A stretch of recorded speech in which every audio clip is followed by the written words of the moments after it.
Now, as I begin, I have to say I chose that opening hymn partly because of what I call my Welsh hymn-singing genes, right? So I do tend to get especially excited when we sing a hymn that has a Welsh hymn tune, and that is one of them. But I have to tell you a story about, and this is part of my family history, and I quite honestly don't remember exactly who in my father's side of the family started this, but if you notice, it has these beautiful images from the Hebrew Bible about the pillar of fire and getting to the promised land and all of this. And there's a line on there that says, "Land me safe on Canaan's side," right? Well, when my dad was young, he thought it said, "Land my safe on Canaan's side," meaning, maybe we can take it with us. and everything we have here will go with us over when we get to the next life. Okay, so that's always been a family joke. I can't sing it without thinking that. Now I probably messed you all up forever singing that hymn and thinking of that instead of "land me safe," right? But we all do have DNA. That is what makes us what we are. Every living thing has DNA, and that DNA carries all the messages that are needed to make us unique, one-of-a-kind, living, breathing beings. Now, I'm not a scientist, and I'm not going to try to explain to you how it is that genetic traits are passed on from one generation to the other. I'm sure I learned something about those molecules when I was young. But I am a theologian, and so I will tend to ask spiritual or biblical questions of this particular topic. Let the scientists teach us about the way that genes work. What we do know, though, is that biological parents pass on their genes to their children.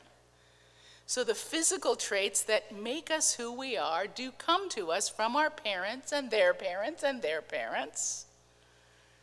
So genes do determine the color of our eyes, the color of our hair, our body type to some degree, how our toes line up, if you've seen those pictures of Celtic toes and German toes and whatnot.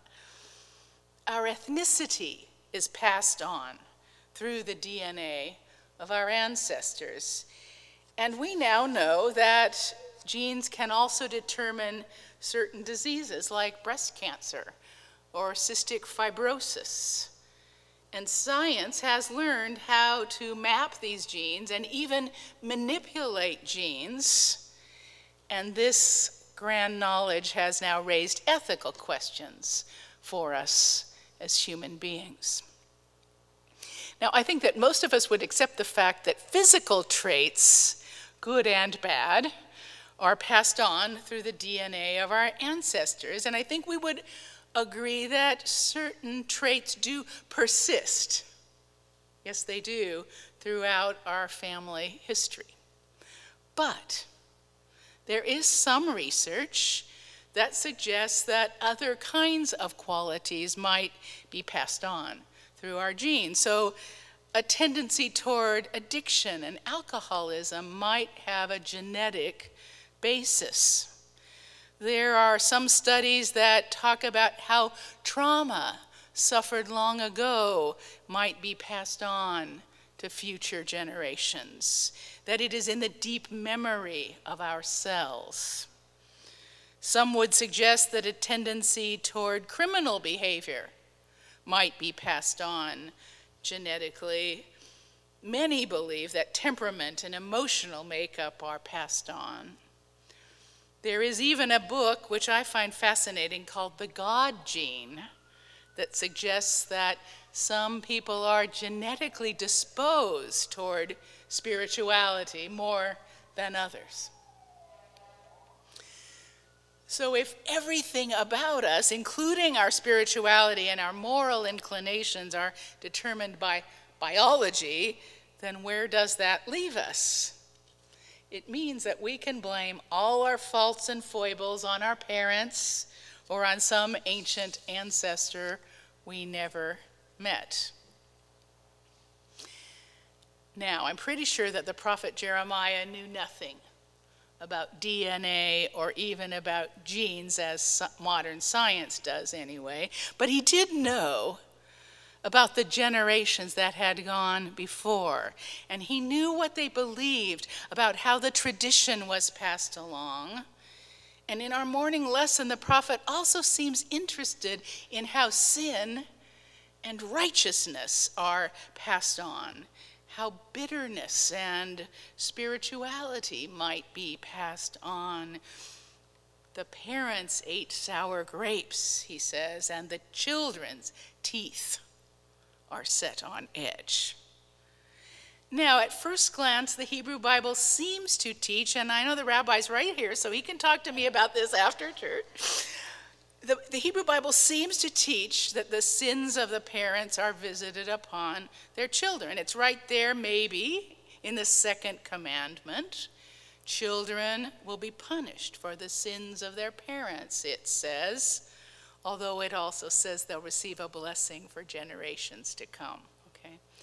We know that those around Jesus sometimes believed this because they'd said, was this blind man being punished for his own sins or his parents' sins? I think the Pharisees asked that of Jesus. And so this raises the age-old question of nature versus nurture, right? Is morality passed on genetically or by the influence of parents and teachers and role models? We know that violence begets violence, and that anthem reminded us that there's a bullying, of abuse, that justice and injustice do the same thing, that oppression can be passed on. We even know that children or nations who are bullied sometimes also become bullies. The prophet Jeremiah wants to put a stop to this persistent line of thought, I believe. Everyone will have to answer for their own sins, says the prophet. Each of us is accountable. We are all morally free to choose the right path or the false path, faith or doubt, truth or lies.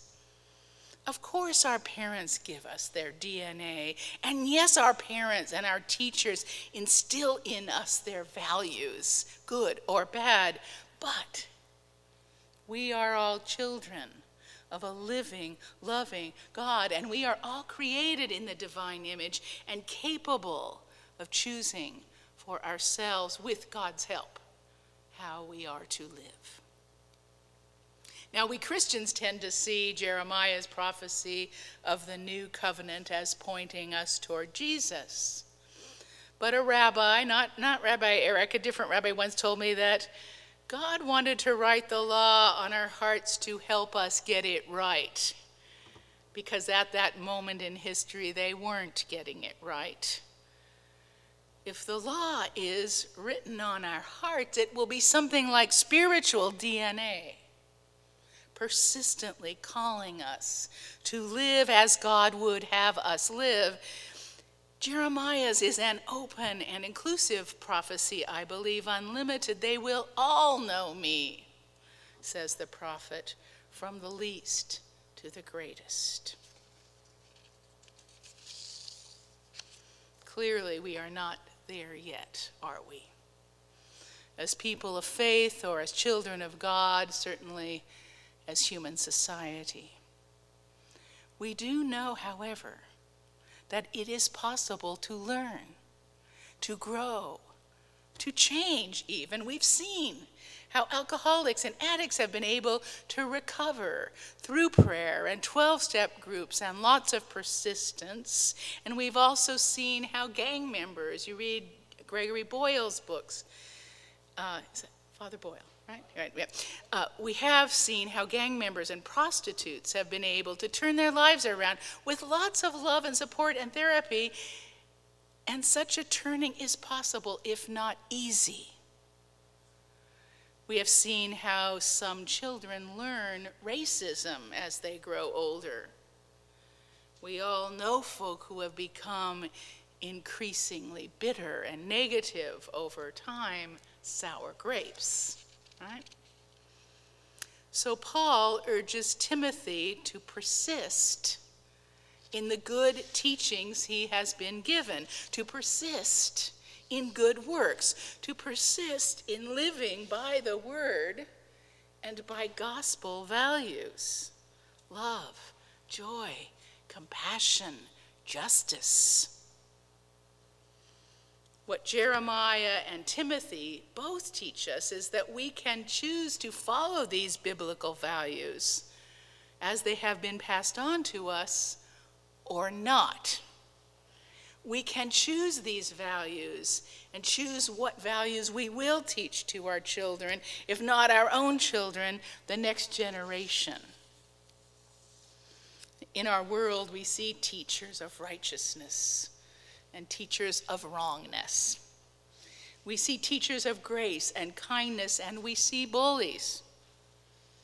We see leaders who want to nurture honesty and fairness, and we watch as injustice persists in our world. When Paul tells Timothy to be faithful, to be an evangelist, I think he meant live the gospel of love in all your human relationships. I have a friend who actually has a magnet on her fridge that says, "You might be the only Bible anyone ever reads." Get that? You might be the only Bible anyone ever reads.